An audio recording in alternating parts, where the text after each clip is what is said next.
I am Linda van Tolberg for National Security News. The Secret Service in the United States of America are facing serious questions about the safety measures that were in place in the wake of the attempted assassination of Donald Trump.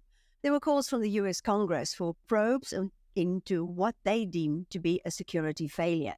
Well, to help us take a closer look at whether that may have been the case, we have Rory Steyn in the studio. He was part of former President Nelson Mandela's protection team and has since established a global security consultation firm called NSA Global Security Consultants. Well, hi, Rory. It's so nice to speak to you again.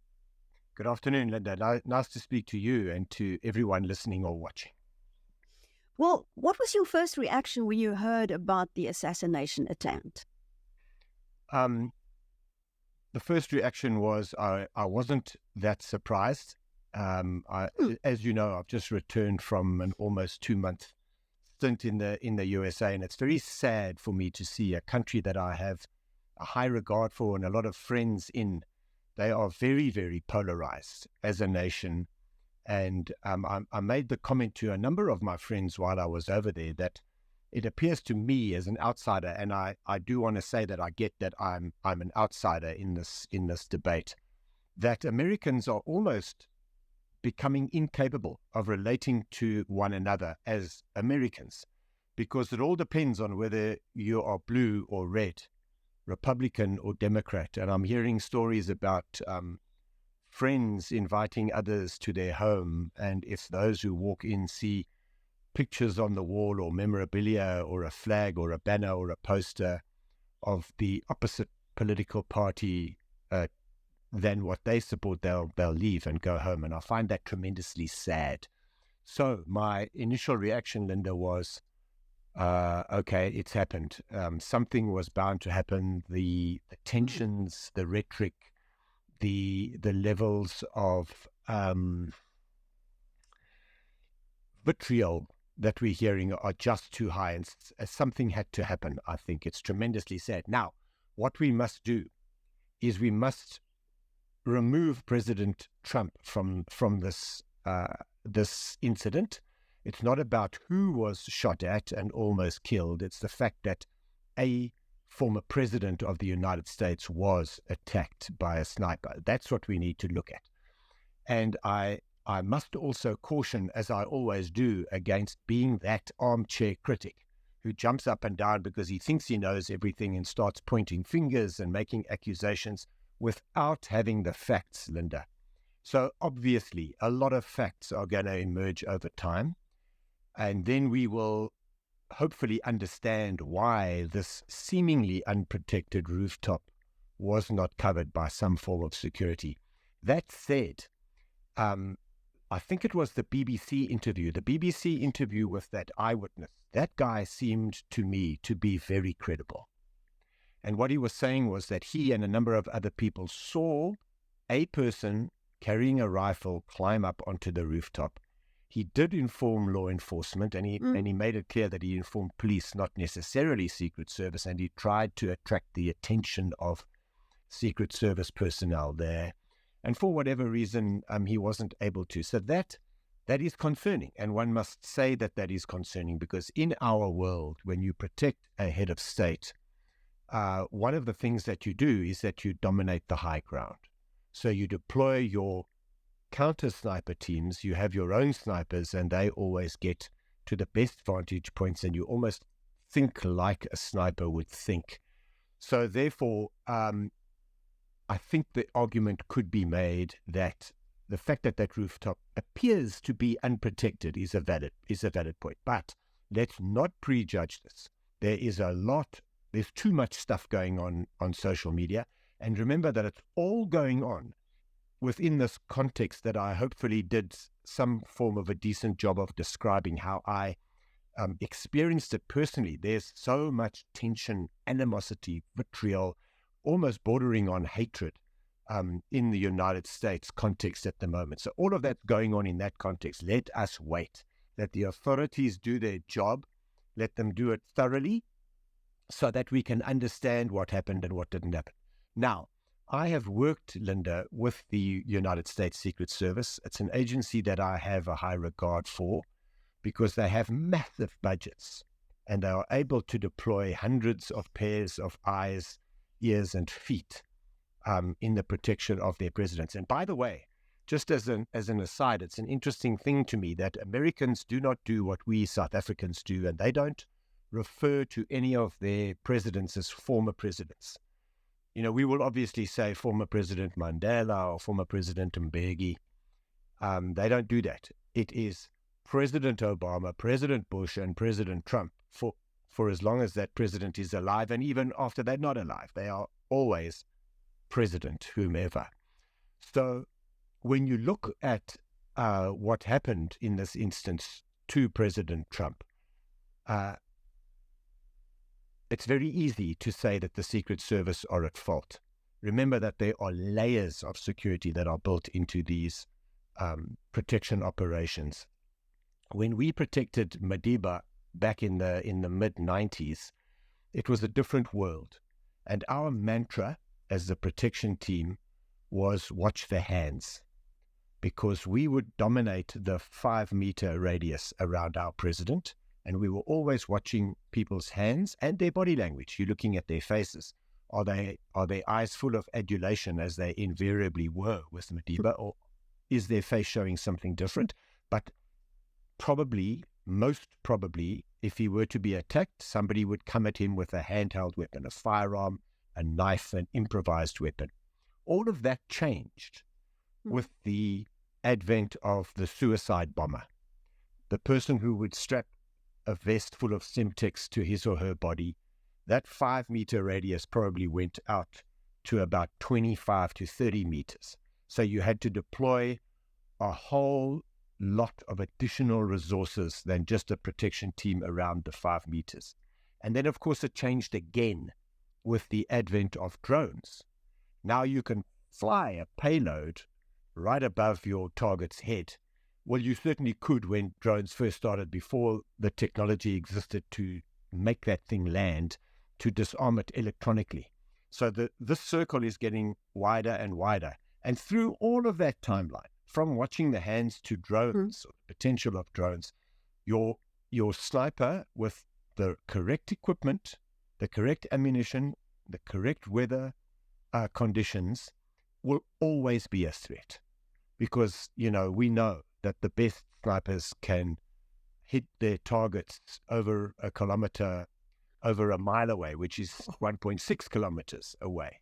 Wow. Now that's, you know, there's far too many movies about this kind of thing, and I'm not talking about that. I'm talking about when you do your risk assessment and your operational planning, you have to take that into account. So I know, as I've said, and I don't want to repeat myself constantly, but there is obviously going to be a very, very in-depth investigation, and only then will we know the facts. So I don't want to be that guy climbing on my soapbox, pointing fingers and criticizing people who strap on a bulletproof vest every morning, put a firearm on their hip, and walk out of the door, kiss their wives goodbye, and go to do the job. I know what that's like. And I know that this Hollywood notion of taking a bullet for somebody probably needs to stay in Hollywood. These are men and women who take their job very, very seriously. Let us not judge them like some armchair rugby or football critic saying that we could have done it better and they were at fault. Let's wait. Let's wait for the facts to emerge, and then we will know. And those that were at fault, or whether there were lapses, those must be judged and those must be corrected. But let us wait, Linda, for the facts to emerge. Well, you've mentioned the atmosphere that is so toxic at the moment and so divided. And the other element is, that's so different about the United States is the availability of guns. So how did that contribute, perhaps, to this situation? Well, I don't think it contributed any more than it would for any other operation where there is any form of security or protection put in place, because that is built into the American psyche. Nobody in law enforcement, whether it's local, city, state, or federal law enforcement, who's involved in any form of executive or VIP protection, would ever underestimate the fact. I mean, we saw it, didn't we, at the concert, when a gunman climbed into a hotel room and just fired randomly on people. They know that. The cops that are there know that. And when the Secret Service move around, they have their own agents within American cities and states, but then they always involve local law enforcement. You must, because they have local knowledge. And they would know about that threat. And because they deal with it on a daily basis, I guess, is my point, Linda. And you know what, just another thing that I think we should probably mention, and please, my American friends, brothers and sisters, correct me if I'm wrong on this, but my understanding of the United States Secret Service, who have the responsibility of protecting the president and the vice president, and that is then expanded in an election year, as this one is, to whichever presidential candidate is ultimately nominated. They also receive United States Secret Service protection. But certainly in my time, and what I was told by my colleagues, was that only 10% of the personnel in that federal agency, the United States Secret Service, are involved in the protection of the president and vice president. The other 90%, if that's still the correct figure, protect the currency, the greenback, the United States dollar, with counterfeiting and all other kinds of attacks on the dollar. And today, the vast majority of that is in the cyber realm. So just remember that this is a huge federal agency with a lot of resources and a lot of experience. And I think we should be slow to judge until we've got facts. Well, if we just look at one thing, I get your point that you don't want to judge, and you know exactly what these guys are going through and how difficult it is, and how their job just became more and more difficult because of the environment that's currently, in the United States. Yeah. But securing something like a rooftop in a nearby area, which seemed to have been where the problem, where this guy was, isn't that the kind of intelligence gathering or the venue, securing the venue that they would normally do? Yes. And I apologize if I didn't express myself adequately earlier. So absolutely, when I was talking about those counter sniper teams and the very basic principle of dominating the high ground, absolutely what you do is you take care of rooftops or anything else that would offer a, let's call it a convenient platform for a sniper to operate from. As I've told you, very often it's an open window, never mind something as obvious as a rooftop. So there is absolutely no doubt that those rooftops should have been covered. The question is, what is the reason that they weren't? And instead of judging it off an iPhone, a minute-long clip or even less on some social media clip, I'm saying, let us wait until we understand the reasons why that rooftop was either not covered or perhaps it was covered and something was missed. We don't know. There are just too many opportunities for conspiracy theories, and I don't want to be the guy that contributes to that, Linda. I'm always the one that says, wait, and let's get the facts. How has social media made this protecting people and what happens and all the speculation so much more difficult? Because if you look at some of the previous assassination attempts in the United States, that was in the 80s. That was quite a long time ago. Social media made this so much more difficult. Absolutely. There's no question. It's made everything more difficult. I've got my youngest son, he's 21 years old. And he commented to me a while ago, he said, Dad, you and Uncle, my brother, you guys grew up in the golden era. I said, what do you mean, boy? He said, you didn't have to deal with social media. It puts so much pressure. And he was only talking about, at that stage, he was still a teenager. He was probably 18 or 19 years old. And he was talking about that from his perspective. And I'm saying from my perspective as a security professional, it's no different. I am so, so grateful that I didn't have to deal, me and my team of men and women, and we had a fantastic team of both men and women serving under my command. We didn't have to deal with it. Anything you do now is scrutinized through the lens of an iPhone camera. And social media, all it does is it provides, well, not all it does, one of the things it does is it provides anonymity for somebody who does want to point fingers, be judgmental, or stir up more of a toxic environment. And I like the fact that you used that word. So yeah, social media is a game changer on every level. It just makes everything worse when you want to use it to do that. What kind of improvements could be made to make sure that this kind of incident doesn't happen again? But whenever something goes wrong or there is some kind of a foul up within any form of security operation, you see, Linda, in your world, if somebody in the media gets a comment wrong, you can retract it and you can correct it. If somebody in advertising gets a brand logo, image, or trademark wrong, there might be some fallout and you can correct it. In our game, when you're protecting the life of somebody, if something goes wrong, somebody could get very seriously injured or worse, and you don't want that. So if it does happen, in the process of understanding what happened must be a learning of how do we prevent that ever happening again. And the Secret Service, I'm not sure of the statistics with other political agencies, but I mean, they have lost 3 presidents in the United States, and they nearly lost a 4th one. So they are an extremely capable, they have reams of papers written, procedures, policies, and manuals. So how do we make even all of that better now is going to be the question that somebody needs to ask. Somebody in that hot seat has got to say, listen, we need to be honest here. We need to look at ourselves first, see what went wrong and where it went wrong, and see how we plug those gaps. And I promise you they will do that. I mean, we saw it, didn't we, in a United States context after 9/11.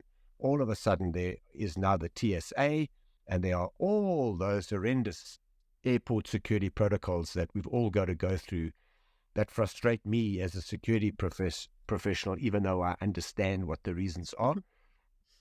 The US has the intelligence, the intellectual intelligence, as well as the human, digital, and other intelligence to pivot. They have the budgets to implement what needs to be implemented, and I have no doubt that there will be improvements coming out of this. And as I say, thank heavens nobody was killed, because there is this theory that had President Trump lost his life in this, it could have been that little spark that lit the tinderbox there. We don't want that. We don't want to see that anywhere in the world, where a political assassination kicks off a whole bunch of violence and damage to property and other death and destruction. Nobody wants to see that, Linda. But my point is we need to learn how to do it better. Well, as a South African, I have to ask you about your role, your involvement in sport. So you've pivoted a lot towards sports events that you are protecting. Yes, and that was really just quite fortuitous, because before I left President Mandela's service, I consulted a number of people that I considered to be mentors, one of whom was Ali Bacher. I said to him, Doc, my passion is sport, but all I know is policing. What do I do when I leave? Or if I leave, do I take up a career in sports marketing? It was in its embryonic stages at the time. I probably could have figured out how to do that. And he said to me, and so did every other person I consulted, no, stick with what you know. And then he came to me at an event, funnily enough, where he and I were both guests that President Mandela was at. I wasn't on duty that night. And he said, so have you decided what you're going to do? I said, yes, I have, Doc. I'm going to leave the police and I'm going to start doing my own thing. He said, good. I have a job for you. We are going to be hosting the 2003 Cricket World Cup. This was in 99. So in 99, when I left the police, I went straight to England, who hosted the 99 Cricket World Cup, to go and do a study of what it is that we would be expected to deliver in South Africa. Came back, did a whole tour of all of our stadiums, interviewed the CEOs and the security providers, and wrote a report. And I'm still doing that. I'm very proud to say that 25 years later, Cricket South Africa is still a client of ours, and we are extremely well known as an organization, NSA Global. We are known all over the cricket playing world as innovators and pioneers, and we've built a considerable team and body of expertise and knowledge that exists, together with that in the ICC and its member nations. So yeah, I love the fact that I kind of got my bread buttered on both sides. So I had my cake and I ate it. So I'm still in security, but I'm also in sport, and I love sport. Yeah. Rory Steyn, thank you so much for speaking to us. You're very welcome, Linda. Thank you for having me. Good afternoon, everybody.